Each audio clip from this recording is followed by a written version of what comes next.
Developments from Pakistan. Chief of Army Staff General Asim Munir delivered a powerful address at the passing out parade of cadets. General Munir reaffirmed the military's commitment to constitutional limits while praising the professionalism of the Pakistan Air Force. He urged cadets to embody virtues of character, courage, and competence, while condemning the ongoing Israeli offensive in Gaza and reaffirming support for Kashmir's struggle for freedom. Additionally, he warned against the risks posed by the arms race and emerging technologies. Shifting gears to the judicial arena, the Islamabad High Court has reserved its verdict on a petition filed by Bushra Bibi, the wife of ex-Premier Imran Khan. She seeks her transfer from her Banigala residence to Adiala jail, where her husband is currently incarcerated. Today's hearing saw Justice Mayangal Hassan Aurangzeb presiding over the case, questioning the legality of the transfer amid concerns about security threats and the decision-making process. Meanwhile, in economic news, the Pakistan Stock Exchange witnessed bears dominating for the third consecutive session this week.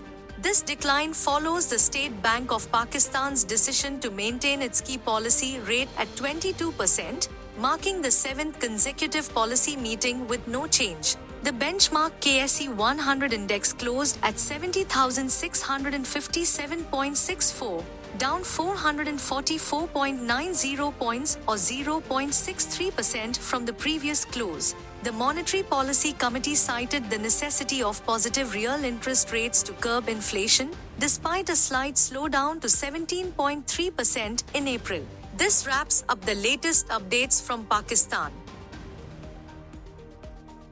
Hamas has announced plans for a delegation to visit Egypt for further ceasefire talks. The group's leader, Ismail Haniyeh, expressed a positive outlook on the proposed ceasefire during a phone call with the Egyptian Minister of Intelligence, Abbas Kamal. Haniyeh praised Egypt's role and confirmed the delegation's readiness to engage in discussions aimed at halting the aggression and meeting the demands of the Palestinian people.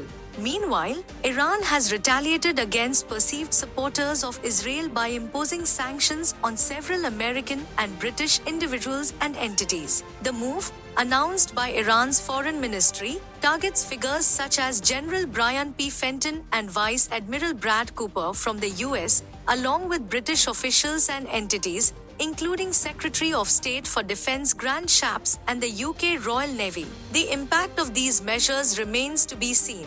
Amidst escalating tensions, Israeli forces have intensified raids in the occupied West Bank, resulting in the arrest of 15 Palestinians, including one woman. Additionally, artillery units targeted agricultural land in the north of Nusrat refugee camp, leaving at least 10 Palestinians injured. Gaza continues to bear the brunt of the violence, with the latest 24-hour period reporting 28 deaths and 51 injuries. At least 34,596 Palestinians have been killed and 77,816 wounded in Israeli attacks on Gaza since 7th October. As the conflict rages on, the World Health Organization has documented 443 attacks on Gaza's healthcare facilities and medical workers, resulting in hundreds of fatalities and injuries. The humanitarian crisis deepens as the UN warns that even if the war were to end today, it would take until 2040 to rebuild the homes destroyed in Israel's bombardment. The scale of destruction is unprecedented, requiring a monumental effort estimated at $30 to $40 billion, reminiscent of the challenges faced after World War II. Tensions rise on university campuses as protests escalate both in the United States and abroad.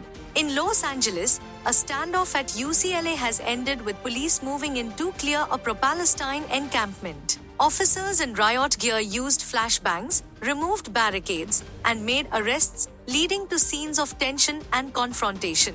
The Daily Bruin reports that even a university professor was detained alongside students during the crackdown, drawing condemnation from faculty members witnessing what they call unnecessary horror. Across the Atlantic, student protesters from Paris Sciences Po University have taken a drastic step in their fight for demands by initiating hunger strikes. Sophie, a student protester, informed Al Jazeera of this decision following failed negotiations with university administrators. This move comes after a series of large protests in Paris, where students demand, among other things, the severance of ties between their universities and Israeli institutions.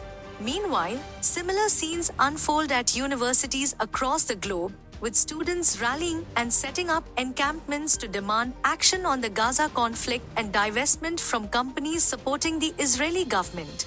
Columbia University in New York City is among the schools where protests have erupted, prompting responses from law enforcement to quell the demonstrations.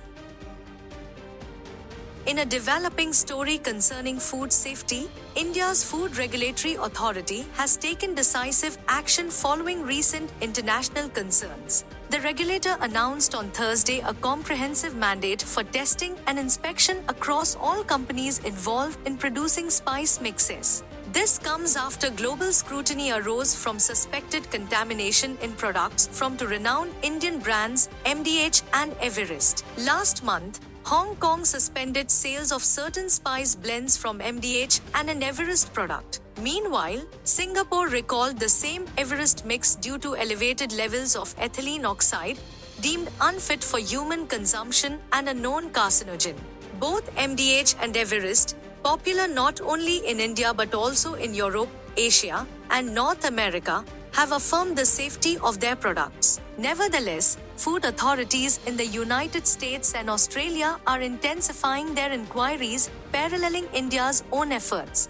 The latest directive from India's regulator mandates thorough inspections, sampling, and testing at all manufacturing units involved in producing powdered spices, particularly focusing on those crafting curry powders and mixed spice blends. India, being the world's largest exporter, producer, and consumer of spices, holds a significant stake in the global spice market, valued at $10.44 billion domestically in 2022. Beyond MDH and Everest, other prominent players in the sector include Madhusudan Masala, NHC Foods, Tata Consumer Products, and ITC. According to the Spices Board, India's spice exports amounted to $4 billion in the fiscal year 2022-23. However, concerns raised by the Global Trade Research Initiative, a New Delhi-based think tank, suggest that heightened international scrutiny could jeopardize over half of India's spice exports. The report warned that if China implements similar measures to those of other countries, Indian spice exports could face a significant downturn.